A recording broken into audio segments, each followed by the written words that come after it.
श्री गणेश महापुराण में छठा अध्याय पत्नी द्वारा शनि को शाप प्राप्ति की कथा। अब एक अत्यंत गोपनीय और महत्वपूर्ण इतिहास सुनिए। यद्यपि वह ना कहने योग्य इतिहास माता के समक्ष लज्जाजनक भी है, तो उसे कहना होगा। मातेश्री, मैं आरंभ से ही भगवान श्री कृष्ण का भक्त रहा हूँ तथा मेरा मन सदैव उन्हीं भगवान जी के चरणार बिंदों में लगा रहता है। विषयों से विरक्त रहता हुआ मैं पूर्ण रूप से तपस्वी बन गया, किंतु उस समय वह तपस्या समाप्त हो गई जब मेरा विवाह हो गया। तभी एक सखी बीच में ही बोल उठी, विवाह होने पर तो तपस्या का भंग होना स्वाभाविक था, सभी की यही दशा होती है, तब तुम्हारी बात में क्या विशेषता है? तो शनि ने कहा, विशेषता है, तभी तो कह रहा हूं, उस विशेषता पर भी ध्यान दो। मेरा विवाह चित्ररथ की अत्यंत सुंदरी तेजस्विनी कन्या से हुआ था। वह सती भी निरंतर तपस्या में लगी रहती। एक बार जब वह ऋतु स्नाता हुई तब उसने 16 श्रृंगार किए। उस समय वह दिव्य अलंकारों से भूषित और अत्यंत शोभा में लग रही थी। उसके रूप और श्रृंगार दोनों ने मिलकर के सोने में सुहागे का ही कार्य किया था। उस समय उसका रूप मुनियों को भी मोहित कर लेने वाला था। रात्रि होने पर वह मेरे पास उपस्थित हुई। मैं भगवान श्री कृष्ण के ध्यान में तल्लीन था, इसलिए उसके आगमन पर भी मैंने ध्यान ना दिया, किंतु वह तो मदान्वित हो रही थी। कुछ तीखे स्वर में बोली, स्वामीन मेरी ओर देखो तो सही। किंतु मैंने उसकी ओर कुछ भी ध्यान नहीं दिया। मैं अपने चंचल नेत्रों से देख रही थी, किंतु मेरी तल्लीनता भंग ना हो पाई। उसने अपने को असफल प्रयास देखा तो क्रोधित हो गई, क्योंकि उसका ऋतुकाल व्यर्थ हो रहा था। क्रोध में भी उसने मुझे चित्तन्य करने का भरसक प्रयत्न किया था। जब वह मेरा ध्यान भंग करने में सफल नहीं हो सकी, तब सहसा कामवती कह बैठी, अरे मूढ़, तूने मेरी ओर देखा तक नहीं, इस कारण मेरे ऋतुकाल की रक्षा नहीं हो सकी, अर्थात मेरा ऋतुकाल व्यर्थ ही जा रहा है। इस कारण अब तो जिस किसी को भी देखेगा वह अवश्य नष्ट हो जाएगा। उसका शाप मेरे कानों में पड़ा, जिससे मेरा ध्यान भंग हो गया। नेत्र खोल करके देखा तो मेरी पत्नी ही खड़ी थी। वह उस समय अत्यंत सुंदर प्रतीत हो रही थी। सोचने लगा, ये तो मेरी पत्नी है, इसने मुझे ऐसा शाप क्यों दे दिया? वस्तुतः ये मेरी भूल भी है कि विवाह करके भार्या को संतुष्ट करने के अपने कर्तव्य से विमुख ही रहा। फिर सोचा, यदि आप भी संतुष्ट कर लूं तो शाप से बच सकता हूं। ऐसा विचार दृढ़ करके मैंने शांत करने का प्रयत्न किया। देवी प्राणप्रिय, मैं ध्यान अवस्थित था, इसी से तुम्हारी याचना नहीं सुन सका, अन्यथा तुम्हारी उपेक्षा कभी नहीं करता। अब मुझे जो आज्ञा हो करने को तैयार हूँ। इसी प्रकार मैंने उसे अनेक बार मनाया, और जब वह शांत हो गई तब उसे काम्य प्रदान कर उससे शाप मिथ्या करने का आग्रह करने लगा, परंतु वह ऐसी कोई शक्ति नहीं रह गई थी जो अपने शाप को नष्ट कर सकती। शाप देने के कारण उसका पतिव्रत धर्म अशक्त हो गया था। उसने बहुत पश्चाताप करते हुए कहा भी था कि मुझसे बड़ी भूल होगी, मैं चाहती हूँ कि मेरे द्वारा दिया गया शाप नष्ट हो जाए, किंतु शाप नष्ट नहीं हुआ। ऐसा ही समझाता हुआ मैं उस दिन से किसी को भी और आंख उठाकर नहीं देखता, क्योंकि आंख उठाकर देखने से न जाने किसका अहित हो जाए। लोक कल्याणार्थी मैं सब समय अपना मस्तक झुकाए रखता हूँ। इसी कारण हे जगत जननी, मैं आपको या आपके शिशु को नहीं देख सका था। शनि को प्राप्त शाप और उससे कारण सदैव मुख को नीचे किए रहने की बात सुनकर के पार्वती जी हंस पड़ी। उनके साथ उनकी सभी सखियां, सभी दासियां, सभी अप्सराएं, सभी देव कन्याएं भी हंस पड़ी। वह हंसी बहुत देर तक चलती रही। बेचारे शनिदेव अपना मुख नीचे किए खड़े रहे। ये कथा कहकर के सूर्य कुछ देर के लिए चुप हो गई। ये देख करके शौनक ने विनीत भाव से प्रश्न किया, फिर क्या हुआ सूर्य? ये उपाख्यान तो हमने आज तक नहीं सुना था। इस प्रकार के गोपनीय रहस्यों को बताने में आप भी सक्षम हैं। कृपा करके इसको पूर्ण करने का कष्ट करें। सूर्य कुछ देर मौन रहने के पश्चात बोले, शौनक, बहुत देर तक हंसने के बाद माता पार्वती ने भगवान श्री हरि का स्मरण किया और फिर बोली, ग्रहेश्वर, तुम्हें जो शाप मिला है उसका नाश तो हो नहीं सकता, इसलिए जो परिणाम मिलना हो उसके लिए तैयार रहना आवश्यक है। परंतु मेरा विचार है कि उस शाप का प्रभाव हम पर नहीं होगा, इसलिए तुम मुझे अथवा मेरे पुत्र को देख। शनिचर बड़े असमंजस में पड़ गए। इनमें से किसको देखूं अथवा किसी को देखूं ही नहीं। यदि देखूं तो कहीं कोई अनिष्ट ना हो जाए, परंतु ना देखने पर भी अनिष्ट होना संभव है, इसलिए शिशु को देख लेना चाहिए। शनिदेव ने धर्म को साक्षी करके पार्वती पुत्र को देखने का निश्चय किया, परंतु पार्वती की ओर ना देखना ही उचित होगा। ऐसा निश्चय करके ही आशंका के कारण खिन्न मन वाले शनि के कंठ, होष्ठ व तालु शुष्क हो गए। फिर उन्होंने अपने मन को संयत करके अपने दाएं नेत्र के कोने से शिशु के मुख की ओर देखा।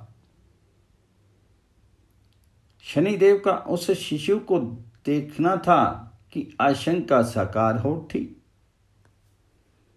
उनकी दृष्टि पड़ते ही शिशु का मस्तक छिन्न हो गया।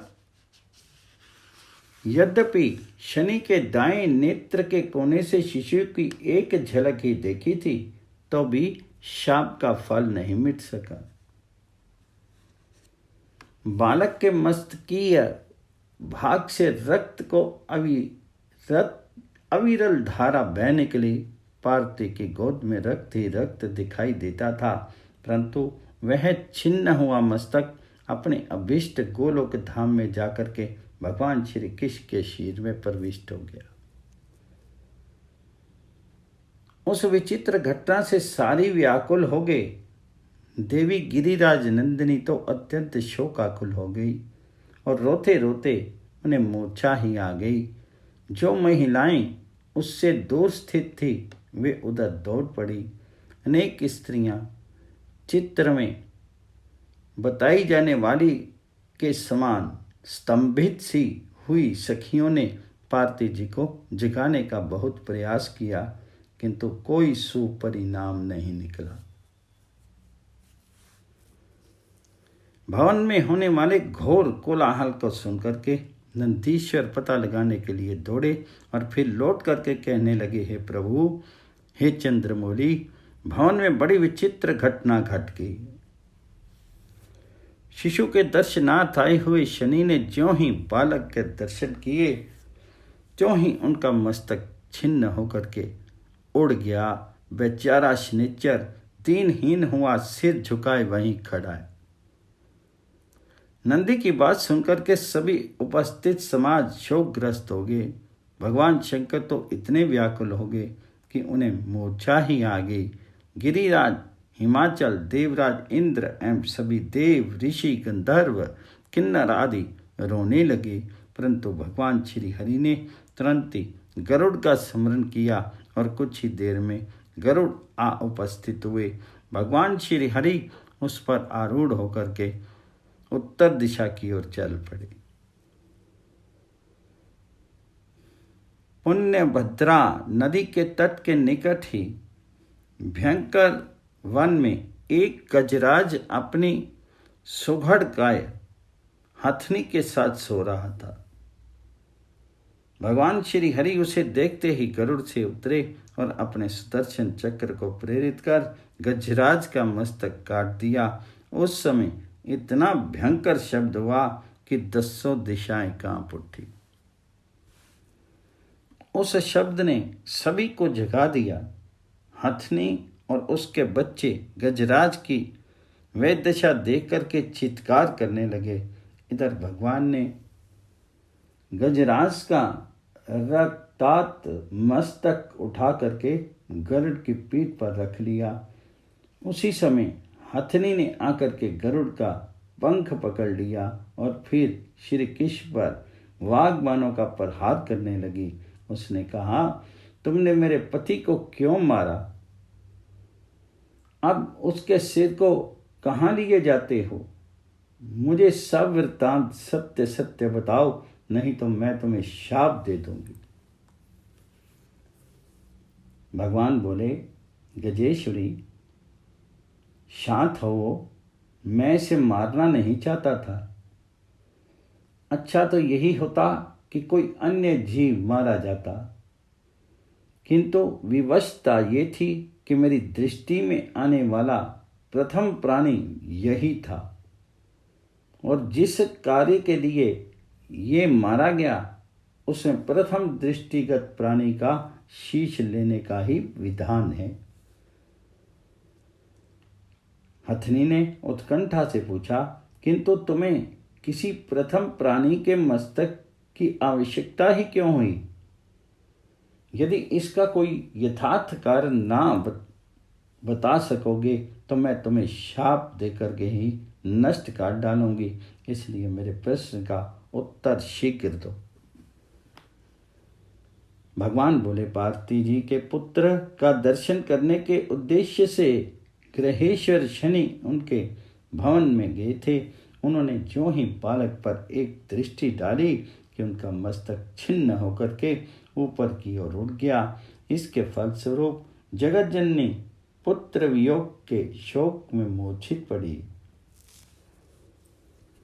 हथनी बोली, तो वह कौन सा न्याय है कि एक शिशु की प्राण रक्षा के लिए निरपराध गजराज की ही हत्या कर दी गई? सिर उड़ाना था तो शनिचर का ही उड़ाते, क्योंकि वह दुष्ट सदैव ही लोक विरुद्ध कार्य ही करता रहता है।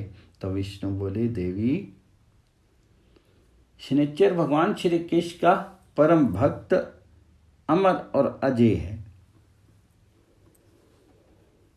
उसका मारा जाना किसी प्रकार संभव ही नहीं था।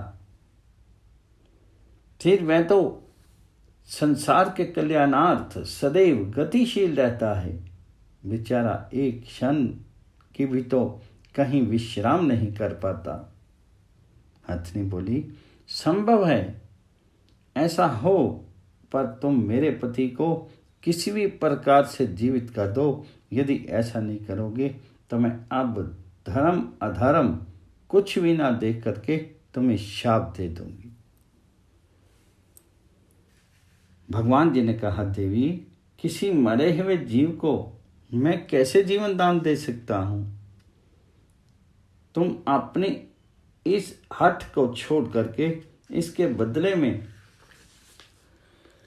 मुझसे चाहे जो कुछ मांग लो वही दूंगा। हथनी को इस तर्क में सम्यता नहीं लगी। उसने कहा, देव तुमने ही उसे मारा है और तुम ही उसे जीवन दान दे सकते हो। यदि तुम किसी को जीवन प्रदान नहीं कर सकते तो उसके प्राण लेने का तुम्हें क्या अधिकार था? कहते हैं कि देवतागण तो किसी का सिर काटने पर अन्य या सिर लगा करके जीवित कर देते हैं, मैं समझती हूँ कि मेरे पति का सिर भी तुम इसी कार्य के लिए ले जा रहे होगे। श्री हरि बोले, तुम यथार्थ कहती हो देवी। वस्तुतः किसी का प्राण लेने का अधिकार उसी का होना चाहिए जो उसे पुनः जीवन भी प्रदान कर सके। अच्छा, तो मैं भी तुम्हें निराश नहीं होने दूंगा। किसी अन्य देहधारी के मस्तक की खोज करता हूं, उसे तुम्हारे पति के धड़ पर लगा दूंगा। हथिनी ने हठ किया, तो मेरे पति का मस्तक ही इस धड़ पर लगाओ। पार्थिव के पुत्र के लिए अन्य किसी का मस्तक लगा देना, मैं समझती हूं कि तुम मेरे साथ अन्याय नहीं करोगे। भगवान ने उसे समझाते हुए कहा, देवी, ये मस्तक तो हमें नहीं मिल सकता, क्योंकि प्रथम दृष्टिगत जीव का मस्तक लगाने से मृतक की जीवन रक्षा हो सकती है। तुम धैर्य रखो, मैं अभी किसी जीव को ला करके इसे पुनर्जीवित करता हूं। हथनी चुप हो गई। भगवान गरुड़ पर सवार हुए और कुछ ही दूर पर अन्य हाथी को देख करके उसका मस्तक काट लाए। वह मस्तक गजराज के धड़ पर रख जोड़ दिया और अनुग्रह पूर्वक जीवन दान देकर के बोले, उठो गजराज, बहुत देर सो लिए, अब निद्रा का समय निकल चुका है। गजराज ने आंखें खोलकर सोते से जागते हुए के समान देखा। भगवान को देख करके उनके चरणों पर मस्तक रख दिया और स्तुति करने लगा, प्रभु, आज मैं अत्यंत धन्य हो गया। जिन भगवान श्री हरि के दर्शन करोड़ों जन्म तपस्या करने पर भी नहीं होते, उनका सौभाग्य मुझे सहज में ही प्राप्त हो गया। हे नाथ, आप चतुर्भुज, किरीटधारी, शंख चक्र आदि से समन्वित, समस्त दिव्य आयुधों से सुसज्जित तथा गरुड़ पर आरूढ़ होकर के गमन करने वाले हैं। आपको मेरा बारंबार नमस्कार है। हे प्रभु, आपने मेरा मस्तक छिन्न किया, ये बड़े सौभाग्य की बात हुई। साक्षात आपके द्वारा माना जाना तो निश्चय ही मोक्ष रूप परम पुरुषार्थ का कारण होता है। उससे निश्चय ही मुझे मोक्ष की प्राप्ति होती, किंतु अब पुनर्जीवन होने से मैं उस दुर्लभ मोह से वंचित हो गया। भगवान ने उनके सिर पर हाथ रख कर भेजते हुए कहा, भक्तराज, तुम्हारा इच्छित अवश्य प्राप्त होगा। तुम्हारी पत्नी पतिव्रता है, इसी के अनुरोध से तुम्हें पुनर्जीवन की प्राप्ति हुई होगी। हथिनी ने भगवान जी की स्तुति की, प्रभु, उस शोकग्रस्त अवस्था में मुझसे जो भूल बन गई हो उसे क्षमा कर देना। उस समय आवेश में आकर के मैं आप परमेश्वर के प्रति अनेक दुर्वचन प्रयोग में ला बैठी थी। भगवान ने उसे भी मीठी वाणी से परितुष्ट किया और गरुड़ पर चढ़ करके गजराज के कटे हुए मस्तक सहित कैलाश की ओर मन के वेग के समान चलती है और शीघ्र ही जगत जननी पार्वती जी के भव्य भवन में जा पहुंची। भगवान श्री हरि को हाथी के मस्तक सहित आते देख करके सब उपस्थित समुदाय ने खड़े होकर के उनका स्वागत किया। जब पार्वती जी को ये बात ज्ञात हुई कि शिशु के धड़ पर हाथी का मस्तक जोड़ा जाएगा, तब वे अधिक व्याकुल होती हुई बोली, जनार्दन, तुम तो मेरे पुत्र को निरा पशु ही बना देना चाहते हो। अवश्य इसके वध में तुम्हारा ही हाथ रहा होगा, क्योंकि तुम किसी को सुखी नहीं देखना चाहते। मेरे शिशु के समाचार से तुम्हें ये भय हुआ होगा कि कहीं बड़ा होकर के मेरी पदवी ना छीन ले, इसलिए शनिचर को साथ लेकर के यहाँ आ गई। फिर हमें अनुग्रहित बनाने की दृष्टि से हाथी का मस्तक ले आई।